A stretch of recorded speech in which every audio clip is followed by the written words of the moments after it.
अस्सलाम वालेकुम। सवाल पूछा गया है कि मैं 2-3 दिन से एस्ट्रल प्रोजेक्शन की मशक कर रहा हूँ डायरेक्ट रूह निकालने के लिए। तो अब मुझे जिस्म में झटके लगते हैं, क्या ये रूह की हरकत है या वहम? इसे आप वहम नहीं कह सकते हैं, आपने हरकत दी है। आगे भी एस्ट्रल प्रोजेक्शन और एस्ट्रल ट्रैवल के बारे में बताया गया था कि ये किस तरह से की जा सकती है। तो मैं एक रूहानी मास्टर हूँ। रूहानी मास्टर के पास ऐसी काफ़ी ज़्यादा मशकें हैं जिनमें आप एक दिन में भी ऐसी आपको चीज़ें महसूस हो सकती हैं। लेकिन उनका फ़ायदा, ये जो बाइक आ रहे हैं देखें अभी उनको झटके लगने शुरू हो गए हैं। ये क्या है कि लतीफ़ा जो कलब है उसने मूव करना शुरू किया है, क्योंकि लतीफ़ा कलब एस्ट्रल प्रोजेक्शन में इस्तेमाल होता है। ऊपर वाले तीनों परत और नीचे वाले तीनों परत रोशनी के जिस्म के वो एक्टिव नहीं होते, ना ही वो हरकत करते। तो ये झटके लगना शुरू हो गया। और मैंने आपको बार बार समझाई है बात कि लतीफ़ा कलब का बहुत ज़्यादा अहम रोल है। लतीफ़ा कलब में आपकी जो स्पिरिचुअल वर्ड्स हैं, स्पिरिचुअल दुनिया हैं, उनका भी रिकॉर्ड है और आपका जो आलम नसूत है उसका भी रिकॉर्ड है। तो इसको बिल्कुल बैलेंस होना चाहिए, जिससे ये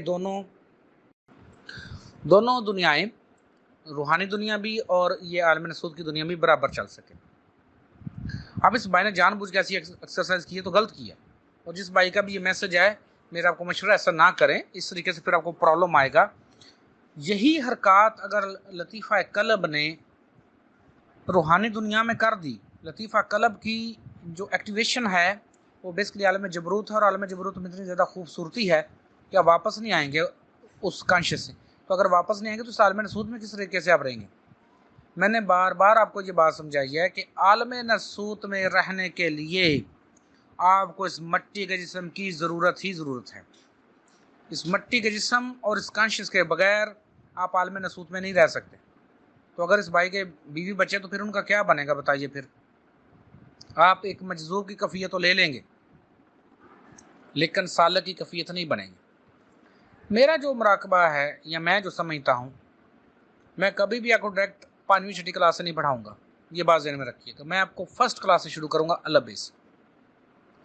तो जो शुरू का जो मेरे मुराकबा जात हैं वो देखें। सबसे पहले सांस की मशक है, आपकी दोनों नालियाँ बराबर हों, DNA बैलेंस हो, और तीसरी आँख को स्लो टारगेट किया जाए लतीफ़ा सर्री को, ताकि वो एक्टिव हो। क्योंकि लतीफ़ा सर्री जो है वो सरताज है इन तमाम परतों में, इन तमाम चीज़ों में। लतीफ़ा सर्री को उसी पोजीशन में ही चलना चाहिए जिस पोजीशन में आपको आपके दोनों शाऊर बरकरार हैं। ये जो भाई हैं ये रूहानी दुनिया के शाऊर को तो लेना चाह रहे हैं, तो फिर ये आलम नसूत का शाऊर मिसिंग हो जाएगा। आपको जो झटके ये लग रहे हैं ये इब्तदाई स्टेज है, इससे ऊपर फिर कुछ और रूहानी कफ़िया शुरू हो जाएंगी आपकी।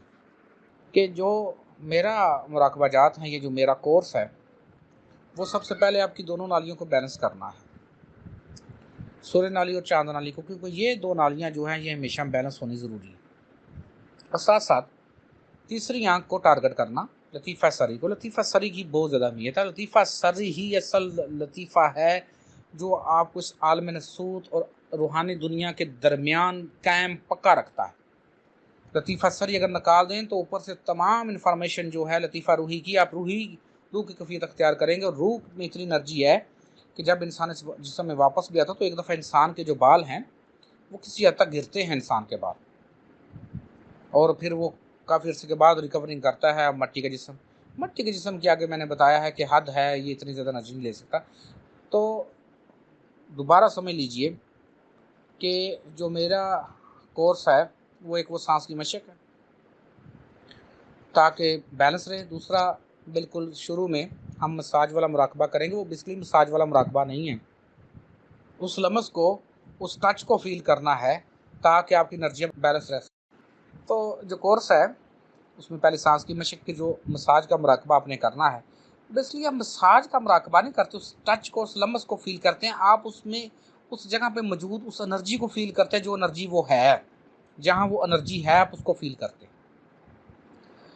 जो इसमें तीसरी चीज़ है वो DNA प्योरीफिकेशन है। मेरे नज़दीक DNA प्योरीफिकेशन सबसे ज़्यादा ज़रूरी है, क्योंकि हर इंसान को, किसी न किसी इंसान को अपना नाक नहीं पसंद, किसी को अपनी आंखें नहीं पसंद, किसी को अपने दांत नहीं पसंद, किसी को अपने बाल नहीं पसंद।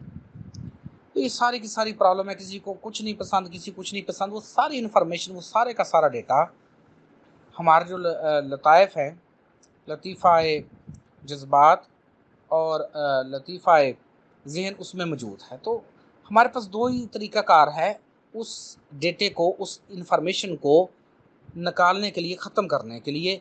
या तो उसको रिलीज़ करें सारे डेटे को, या दूसरा क्या है कि उस डेटे को ओवरराइट कर दें, यानी उसके ऊपर मज़ीद डेटा लिख दें ताकि जो डेटा है वो ख़त्म हो सके।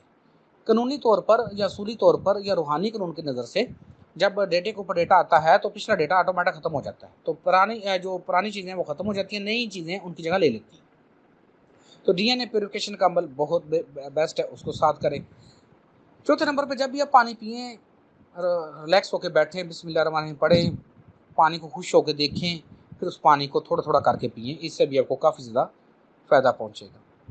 पाँचवा तरीका, जब भी आप खाना खाएं, खाने में खो जाएं, खाने को चबाते हुए महसूस करें। खाना आपके जहाँ जहाँ खाना आप खा रहे हैं वहीं पे ध्यान रखें, फोकस रखें। Be present, be present, be present. ये जो चीज़ें हैं ये बड़ी ज़रूरी हैं।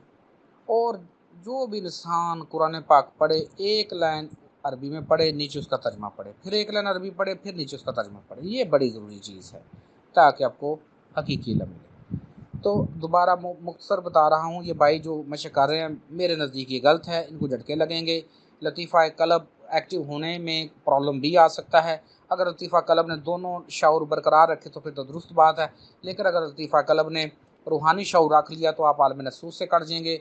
और अगर लतीफ़ा कलब आलम नसूद का डेटा लेकर एक्टिव हुआ तो फिर आप दुनियादारी के होकर रह जाएंगे। तो ये किसी तरह भी मुनासिब नहीं है, फिर इसमें मज़ीद जो है बीमारियाँ भी आ सकती हैं और प्रॉब्लम्स भी इस बाइक को आएंगी। उम्मीद है बाइक को जो आपकी समझ आ गई होगी। ओके जी, अल्लाह हाफिज़।